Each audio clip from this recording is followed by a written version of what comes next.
momento ao ver aqui vários rostos, né, vários irmãos, da qual foram minhas ovelhas aí no Tocantins. Deus seja louvado, tá certo? Muito obrigado por participar e ver vocês. Nossa, que alegria mesmo, né? O Paulo, eu vi aqui a irmã Edna, eu vi a Eva, eu vi o Alexandre, a irmã Verônica, rapaz, eu vou perder alguém, a Mari, a Mary, querida Mary lá de Ananás, né? Gente, olha aí, ó, a irmã Mônica. Gente, obrigado, tá bom? Olha, obrigado pelo convite. Agradecer a Ana Beatriz, tá bom? Deus seja louvado pela vida de vocês e por esse ministério. E por esse ministério. Eu bati um papo com o pastor Eliseu e ele comentou comigo aí acerca do ministério. A gente precisa de mais ministérios assim. A gente precisa de ministérios dentro da igreja que conclamem a igreja para viver um reavivamento e reforma. Certo? Deixa eu fazer uma pergunta. O áudio está saindo perfeito? Está tudo certo? Sim, tudo certo. Muito bem, então. Então vamos lá. Eu acho que eu devo ter esquecido o nome de alguns aí, os que eu lembrei aqui, que eu vi na live, até quando estava aí mais ou menos com 40 pessoas, eram esses que eu vi. Mas é sempre um privilégio rever amigos aí do Tocantins, sempre. O estado do Tocantins marcou a minha vida, né? Eu participei, fui pastor em 4 distritos, né? O primeiro distrito foi Ananás, que hoje já não é mais sede. O segundo foi Augustinópolis. O terceiro foi Tocantinópolis. E o quarto foi Miracema. Né? É sempre um privilégio falar com vocês, tá certo? Mas eu quero convidar você a abrir a sua Bíblia. Abra sua Bíblia no livro de Daniel, no capítulo 3. Daniel, capítulo 3.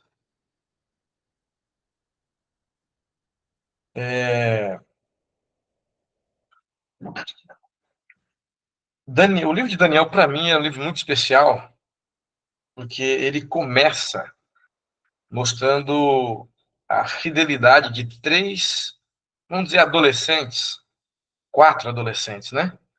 Que saíram do meio do povo de Deus, tinham uma vida muito boa lá, eles eram príncipes em Israel, e de repente se vê numa terra longínqua, onde tinham prazeres mundanos, assim, muito grandes, e de repente eles são testados, né? Desde quando sai da sua terra. E a primeira lição a aprender aqui, nesta manhã, é que nem sempre a fidelidade a Deus vai te dar um conforto. Aliás, os relatos bíblicos com relação à fidelidade de Deus, quando você é fiel a Deus, é que você possivelmente vai sofrer algum tipo de perseguição, tá certo? Aliás, eu sempre digo, né? Quem já foi minha ovelha aí e sabe do que eu digo, eu sempre digo o seguinte: quando a sua vida estiver muito bem, estiver muito boa, suspeite, o que significa que o inimigo está muito feliz com você ou com a sua vida, porque ele não está te tentando, ele não está colocando algum obstáculo para você buscar a Deus para poder vencer, tá certo? E o capítulo 1 de Daniel, o versículo 8, para mim, um versículo muito fantástico. Antes de ler o capítulo 3, lá diz assim, ó: resolveu Daniel firmemente não contaminar-se com as iguarias do rei. Isso mostra alguém disposto a viver, de fato, um reavivamento e reforma. E aqui está o grande desafio. Diante desse grande conflito entre Deus e Satanás, diante desse grande conflito onde mostra de que lado eu devo estar, de quem eu devo adorar, ali mostra como nós devemos agir, de maneira firme. Resolveu Daniel firmemente não contaminar-se. Nós vamos para o capítulo 3 de Daniel, o versículo 1. Vamos ler alguns versículos e a gente vai seguir com a mensagem. Diz assim, ó: o rei Nabucodonosor fez uma imagem de ouro que tinha 60 côvados de altura e 6 de largura. Levantou-a no campo de Dura, na província da Babilônia. Então o rei Nabucodonosor mandou ajuntar os sátrapas, os prefeitos, os governadores, os juízes, os tesoureiros, os magistrados, os conselheiros e todos os oficiais das províncias para que viessem à consagração da imagem que o rei Nabucodonosor tinha levantado. Então se ajuntaram os sátrapas, os prefeitos, os governadores, os juízes, os tesoureiros, os magistrados, os conselheiros e todos os oficiais das províncias para a consagração da imagem que o rei Nabucodonosor tinha levantado. E estavam em pé diante da imagem que o rei Nabucodonosor tinha levantado. Nisto, o arauto apregoava em alta voz: ordena-se a vós outros, ó povos, nações e homens de todas as línguas, no momento em que ouvirdes o som da trombeta, do pífaro, da harpa, da cítara, do saltério, da gaita de foles e de toda sorte de música, vos prostrarei e adorareis a imagem de ouro que o rei Nabucodonosor levantou. Versículo 6. Qualquer que não prostrar e não adorar será no mesmo instante lançado na fornalha de fogo ardente. Vamos parar um pouquinho aqui. Nós já conhecemos a história do capítulo 3, tá certo? Aqui, voltando um pouquinho aqui no capítulo 2, o rei Nabucodonosor tem um sonho, ele viu uma estátua, e ele agora, depois Daniel, né, iluminado por Deus, enfim, fala o sonho, interpreta o sonho para o rei. E nesse contexto aqui, foi bem difícil para Daniel, porque ele estava passando uma informação para o rei de que ele não seria eterno. E na cultura babilônica, na cultura da época, tanto na cultura egípcia quanto babilônica, isso era sentença de morte, você falar que um rei não tinha um reinado eterno, porque é incabível para eles, tanto o faraó quanto o rei da Babilônia, eles eram deuses, o maior deus do panteão deles. A grande questão é que Daniel, agora no capítulo 3, está interpretando, né? Desculpa, no capítulo 2 ele interpreta o sonho do rei, e aí depois que ele interpreta, o rei engrandece Daniel, o Deus de Israel. De repente agora vem aqueles bajuladores, né? E fala para o rei e tudo mais: rei, não, o senhor não vai ser vencido, o senhor é eterno, o senhor precisa fazer uma estátua aí de ouro dos pés à cabeça. E aí o rei manda fazer uma estátua. E agora, prefigurando o futuro, tá certo? A visão agora da estátua do capítulo 2 mostra já o que seria o selo da besta no final. Para vocês terem uma ideia, aqui em Daniel capítulo 2, mostra, no capítulo 3, na verdade, mostra que a estátua que foi erigida, levantada, tinha 60 côvados de altura e 6 côvados de largura. É a primeira vez que o número 666 ele aparece na Bíblia. É a primeira vez. O número do panteão de deuses da Babilônia é 600. Então, 666 aparece a primeira vez aqui. Em Apocalipse aparece de novo, também na linguagem figurativa, voltando para Babilônia, certo? Como selo da besta. Nós vamos abordar essa questão um pouquinho mais para frente. Beleza? Eu preciso agora me deter aqui com relação a essa questão que nós acabamos de ler. Vamos lá. Amigos, concernente ao que a Bíblia diz, ao conflito entre Deus e Satanás, o grande conflito entre o bem e o mal, o grande problema que existe aqui está ligado à adoração. Eu sei que você, enfim, tem ouvido de muitas coisas. Quando falo do selo da besta, ou sobre essa questão, você, às vezes, perde até o foco, perde o foco. Tá certo? Com relação a esse assunto. Mas nós vamos falar um pouquinho mais para frente. Agora, preste bem atenção aqui, ó. O grande problema que existe aqui é com relação à adoração. a adoração. O grande problema entre Deus e Satanás é a quem eu e você iremos adorar. Beleza? Quando se trata aqui de Daniel 3, você vê aqui, ó, dois poderes se unindo: poder político e poder religioso. Quando esses dois poderes, político e religioso, eles de fato se unem, a perseguição ao remanescente, a perseguição aos fiéis, a perseguição aos filhos de Deus. Você percebe que depois que Daniel mostra, através de Deus, mostra para Nabucodonosor o decorrer da história até o fim dos tempos, vem os bajuladores, fala para ele e ele simplesmente muda completamente a versão, constrói uma estátua de ouro dos pés à cabeça, tá certo? E simplesmente ignora o que Deus está dizendo, ou estava dizendo, mostrando para ele. E aqui está o perigo. Quando Nabucodonosor começa a juntar todo o poder político, né, os sátrapas, os prefeitos, governadores, juízes, tesoureiros, isso aqui é poder político. Ajuntando esse poder político para adoração a um Deus falso, que é a imagem dessa estátua que ele teve a visão, mas agora de ouro dos pés à cabeça, algo totalmente contrário ao que Deus disse. Aqui nós vemos perseguição porque há união entre dois poderes, poder político e poder religioso. E o versículo que nós lemos, o versículo 6, o último, diz assim, ó, aqui vem a perseguição, ó. Qualquer que não prostrar e não adorar será no mesmo instante lançado na fornalha de fogo ardente. Isso aqui é um vislumbre do que acontecerá no futuro, não muito distante de nós. Para Daniel, sim, mas para nós, não. Nós já sabemos que estamos já no fim do limiar. Agora preste bastante atenção, meus amigos.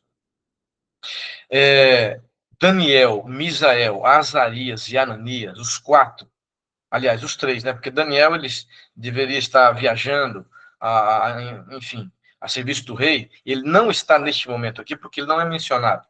Mas os três, né? Misael, Azarias e Ananias, os três, eles mostram para nós como nós devemos agir diante de uma situação como essa. Eu sei que eles poderiam ter várias opções, eles tinham várias opções para se sair bem. Um exemplo delas, quer ver? Ó? Eles poderiam ter algumas ideias quando estava ali, né? Papai, vamos fazer o seguinte, vamos ajoelhar, mas a gente ajoelha para adorar o Deus do céu, enquanto que o povo está adorando a imagem, a gente adora o Deus do céu, e tudo certo. Era uma boa saída. Só que, além dessa questão, né, da adoração, tinha a questão do testemunho. Tinha a questão do testemunho. E eles precisavam mostrar de que lado eles estavam. E a resposta deles aqui no capítulo 3 é bem incisiva quando o rei Nabucodonosor chama eles e fala assim, agora vocês vão adorar aqui na minha frente, porque eu não vi vocês lá, no meio da multidão. Agora aqui eu quero ver. E a resposta deles sabe, é instintiva, ela é imediata, eles não pensam. Não há negócio, não tem como se negociar. Eles dão a resposta logo para o rei. Ó rei, fique sabendo que o nosso Deus, a quem nós adoramos, ele pode nos salvar. E aqui está o verdadeiro fiel. É aquele que, em meio à dificuldade, ameaça de morte, em meio às dificuldades da vida, ele vai de fato ser fiel. E eles falaram para o rei: fique sabendo que nós não adoraremos, mesmo que o nosso Deus não queira nos salvar, nós iremos morrer, mas nós não iremos adorar a sua estátua, porque é um Deus falso. Isso é atitude, está sendo gente corajoso, de cristão de fato que precisa tomar decisão do lado certo. Eles poderiam tomar outras decisões, mas não, eles preferiram não se acovardar, mas mostrar fidelidade. Mostrar fidelidade. Eu quero agora convidar você a abrir a Bíblia em Apocalipse, capítulo 13. Apocalipse, capítulo 13.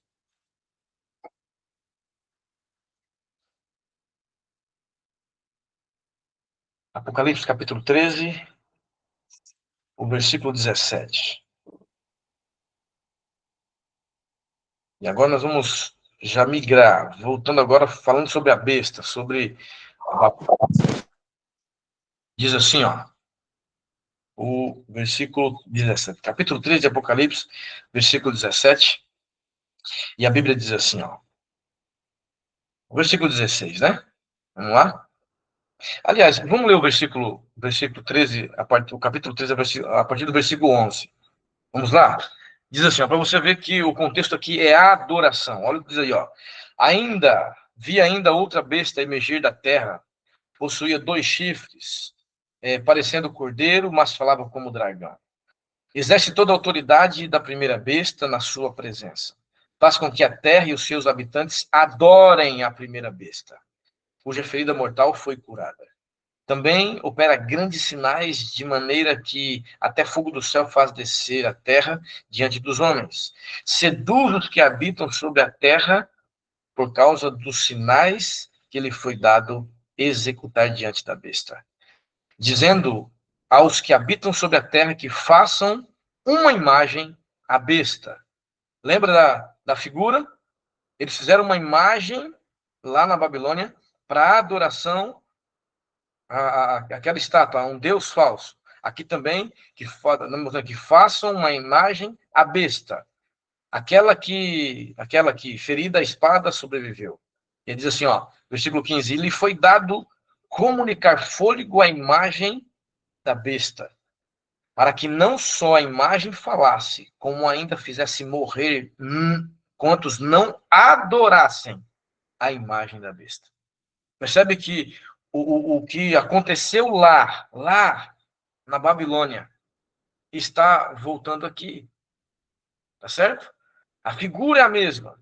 E eles agora começam a mostrar os mesmos elementos.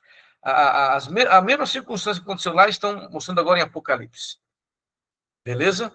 E aí, agora, chega a mostrar aqui, ó, versículo 17, né? Versículo 16, ó. Todos os pequenos e grandes, os ricos e os pobres, os livres e os escravos, faça-lhe que seja dada certa marca sobre a mão direita ou sobre a fronte, para que ninguém possa comprar ou vender, senão aquele que tem a marca, o nome da besta ou do número do seu nome. Vamos parar um pouquinho aqui. E aí já estamos partindo para o final. Meus amigos, nós sabemos, como adventistas do sétimo dia, que sobrevirão dias difíceis não muito longe, onde nós teremos o decreto dominical, o selo da besta. Agora, a grande questão o que é o selo da besta? O que é o selo da besta? A Bíblia fala que o selo da besta é um número, 666. Mas ela não fala de maneira clara e inequívoca, assim, direta, o que é o selo da besta. Para a gente entender o que é o selo da besta, precisamos entender o que é o selo de Deus. Tá certo? Vamos então para a Bíblia? Só mais um texto, tá bom? Ezequiel, capítulo 20. Ezequiel, capítulo 20. Ezequiel, capítulo 20.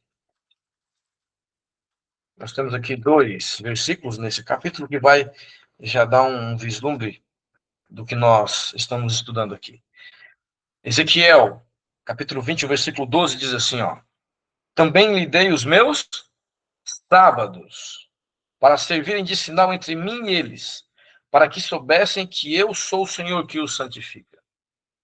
Aqui mostra o sábado como o selo de Deus. A gente sabe que o selo de Deus não é só o sábado, e sim o Espírito Santo também. Mas aqui está mostrando que o selo de Deus é o sábado. Nesse contexto de adoração entre Deus e Satanás, dentro do cristianismo, aqui, entre o selo de Deus e o selo da besta, está vinculado diretamente ao sábado.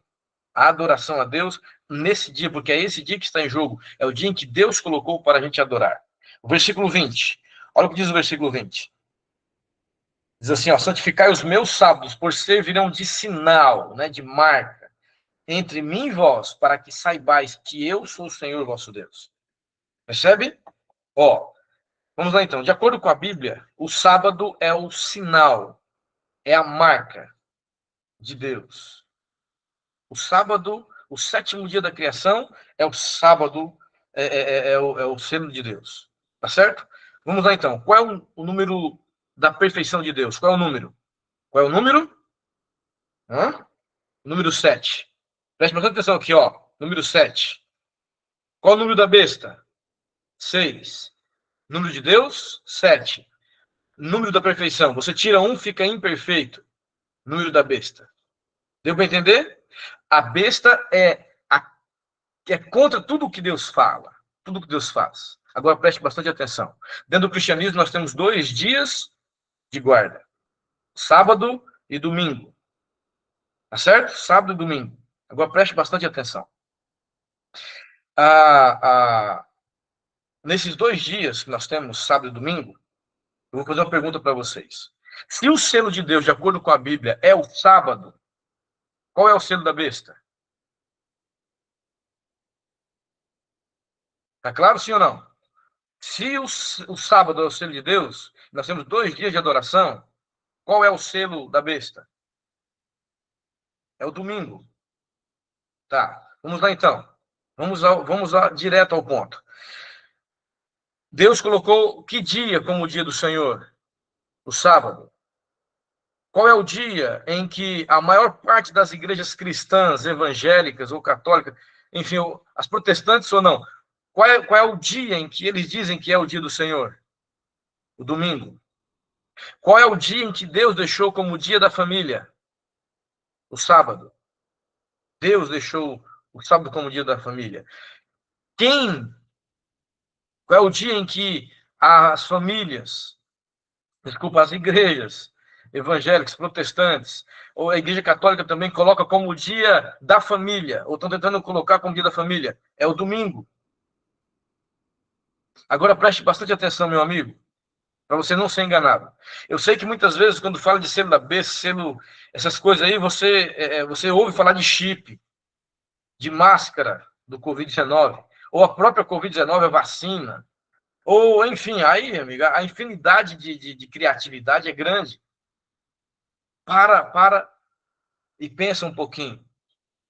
Tudo isso que você ouve aí falando, isso aí são gatilhos que Satanás coloca ao decorrer da história para que você possa tirar o seu foco daquilo que é mais importante.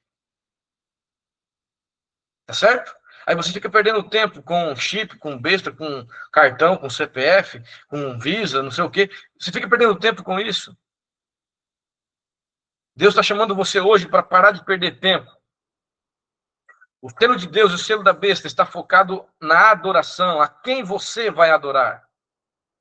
Lá em Apocalipse capítulo 17 menciona que a marca será na testa e na mão. Na testa e na mão direita. Não tem, eu falo assim, pastor, tem um chip aí na testa, conversa fiada. Tá certo? Não existe esse negócio. O Apocalipse está usando uma linguagem figurativa para dizer o seguinte, filho, todos irão aceitar de livre e espontânea vontade, ó, irão aceitar, ó, pegar, aceitar de livre consciência. Marca na mão, marca na testa. Ninguém será enganado. Ninguém será enganado. Mas Satanás fica colocando gatilhos para que você distrações, para que você de fato perca o foco. Mas não perca o foco.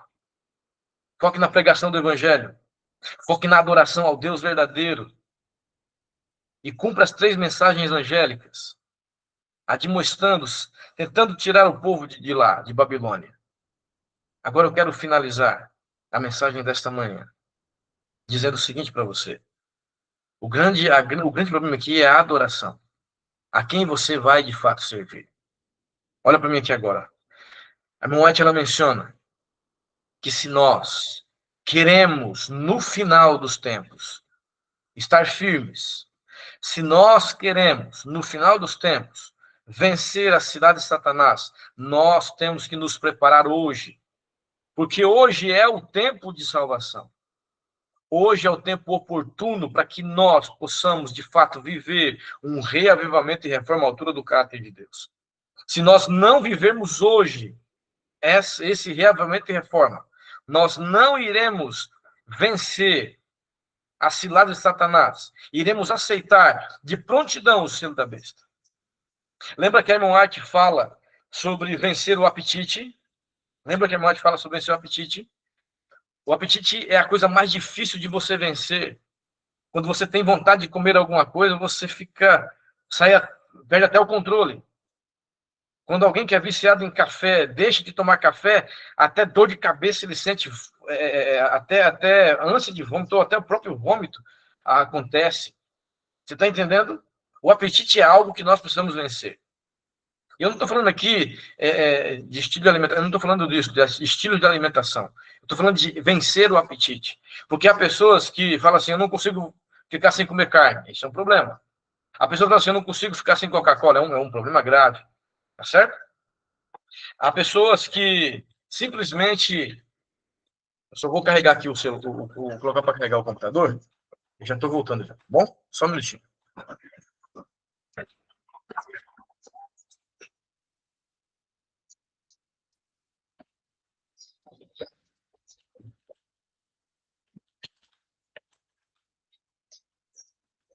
Muito bem. Vamos lá?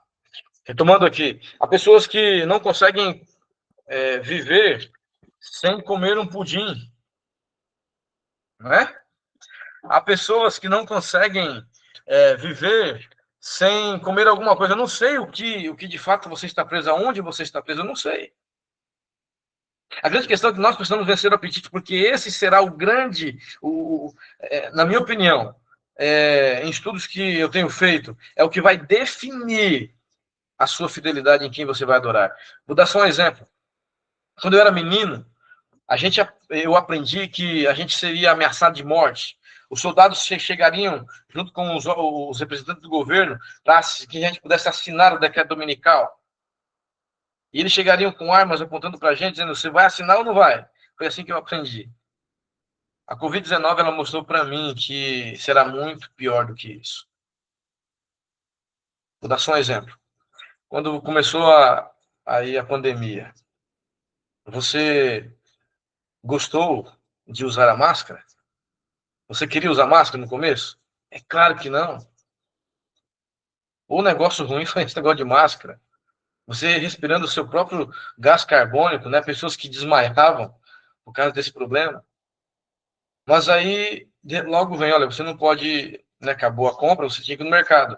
Você não podia entrar no mercado sem usar a máscara. Você não podia ir no banco sem usar a máscara. Você não podia fazer nada praticamente sem usar a máscara. Aquilo que você não queria fazer, e muitos até falaram assim, não vou fazer. Até que percebeu que não tinha como viver sem fazer. E antes de você sair para o supermercado, para o banco, para qualquer lugar, o que você fazia? Você já usava a máscara. Você acabou comprando, fabricando máscaras e assim por diante. A pressão, no final dos tempos, com relação ao decreto dominical, será psicológica, meu amigo. Totalmente psicológica. Você preste bastante atenção. Quando você ficar sabendo ali a transição da moeda, não sei como será isso, nós não sabemos. Podemos ter uma ideia ou outra, mas não sabemos. Mas quando tiver a transição, você vai ir no supermercado e vai comprar e vai encher ali os seus celeiros. Algumas pessoas, a maioria das pessoas vão fazer isso. Quando isso acontecer, e outro detalhe, isso vai estar vinculado diretamente à adoração à besta. E a vinculação ao domingo como dia do Senhor. Preste bastante atenção. Não vai ter como ser enganado. Não tem como falar assim, pastor, Senhor, eu fui enganado, não fiquei sabendo. Não tem como. Ninguém vai ser enganado. A grande questão é que quando você for no supermercado e comprar tudo, vai chegar um momento que vai faltar aquilo que você mais gosta. Talvez um chocolate. Talvez, não sei o que você gosta. Mas vai faltar. Muitos que já são fracos, que não conseguiram vencer o apetite, irão já entregar os pontos, já irão aceitar o selo da besta, mesmo sabendo o que é. Segundo, alguns ainda vão permanecer firmes ali até acabar a comida.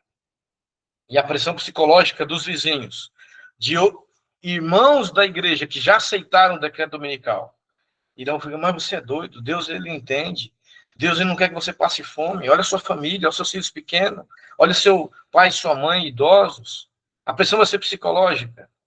Mas aqueles que são fiéis, o remanescente, ele sabe que o justo viverá pela fé.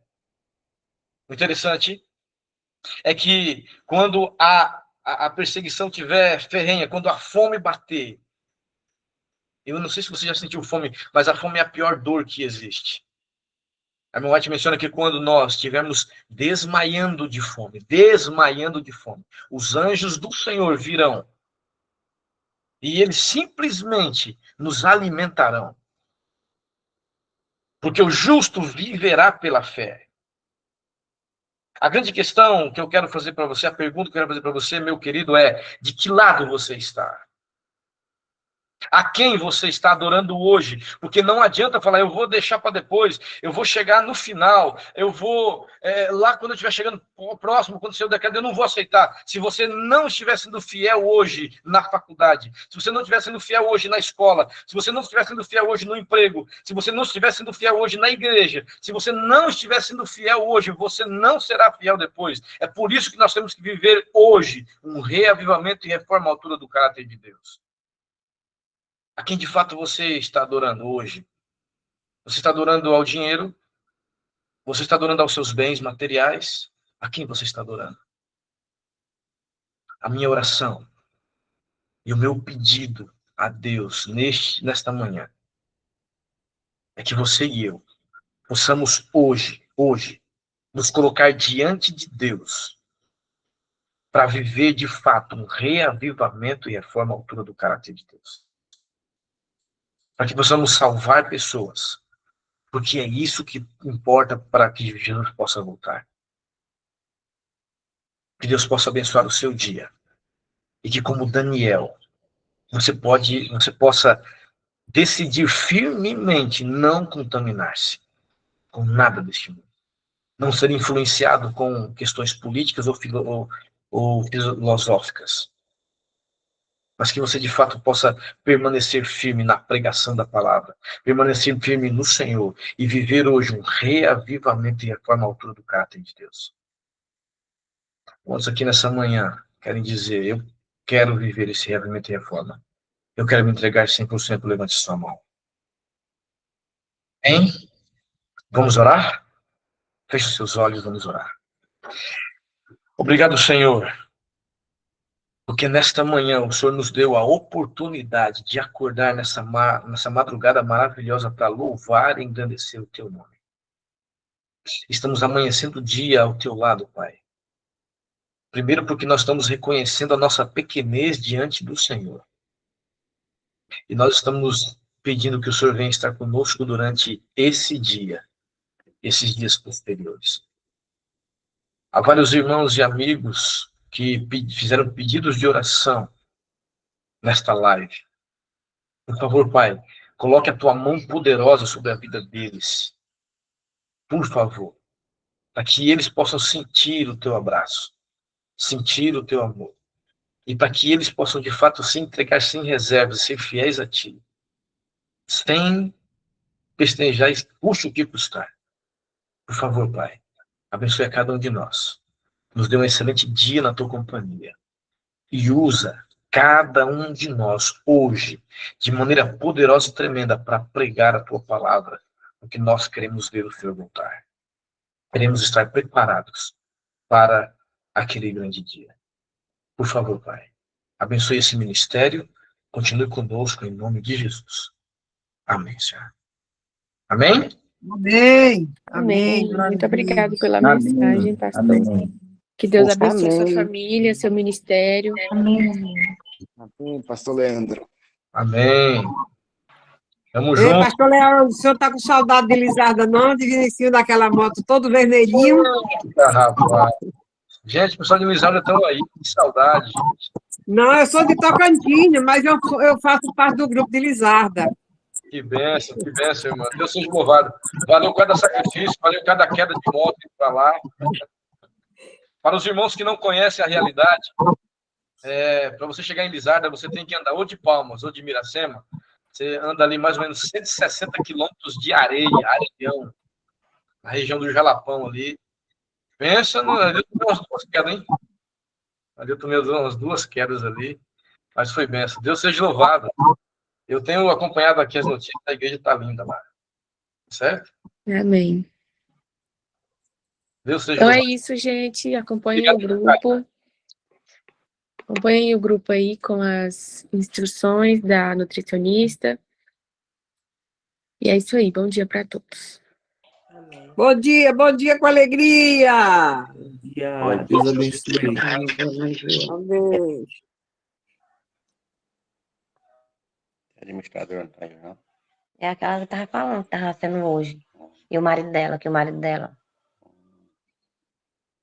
Aí o nome, Ministério.